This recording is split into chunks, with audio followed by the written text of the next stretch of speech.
salut à tous, c'est FCB. Et salut à tous, c'est Skyler. On se retrouve pour une vidéo, donc là ça va être une config PC Intel avec un budget de 600 euros. Très bon budget pour commencer. Le PC de base qui tournera tous les derniers jeux. Parfait pour débuter. Donc on va passer de suite au processeur. On commence avec un Intel Core i3 6100, un très bon processeur commencé à 3,7 GHz en 2 cœurs. C'est un très bon processeur pour le gaming, très bon processeur pour débuter, qui vous tiendra les 2 ans, qui tourne tous les derniers jeux. C'est peut-être pas le Intel i3 le plus puissant, mais c'est le deuxième plus puissant. C'est vraiment un très bon Intel i3 et vous tournerez tous les derniers jeux sans aucun souci.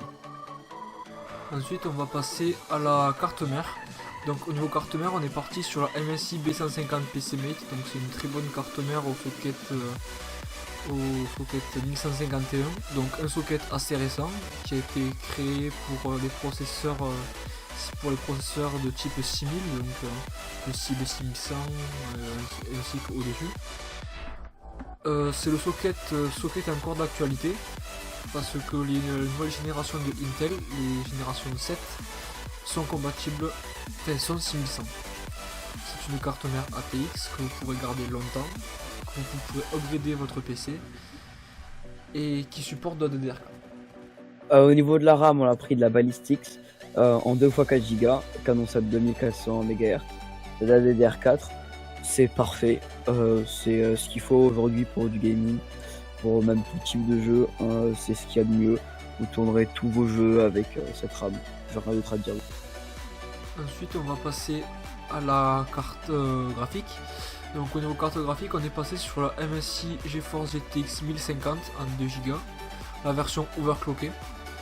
Donc c'est une très bonne carte graphique dernière génération. C'est la dernière 2 Go qu'il va y avoir chez Nvidia, pardon.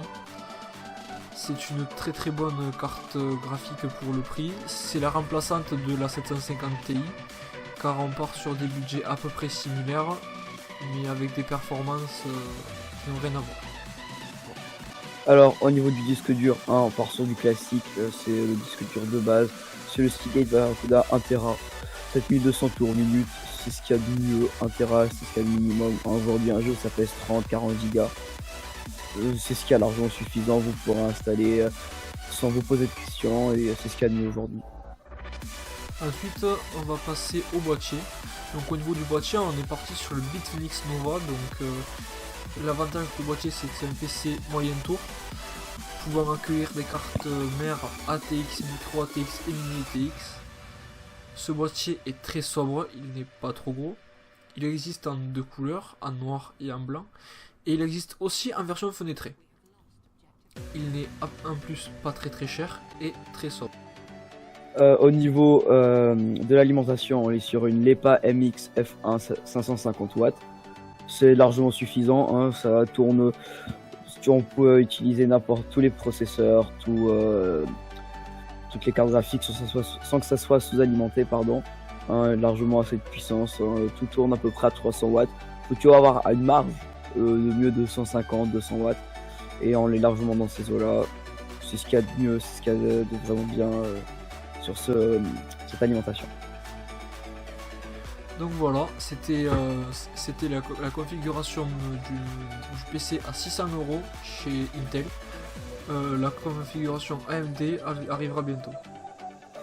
Donc merci à tous d'avoir regardé cette vidéo, première vidéo réelle hardware. Pas top, on va le dire, mais c'est la première vidéo, donc on espère s'améliorer au fur et à mesure. Donc abonnez-vous et mettez un pouce bleu si vous vous a plu. Allez, ciao.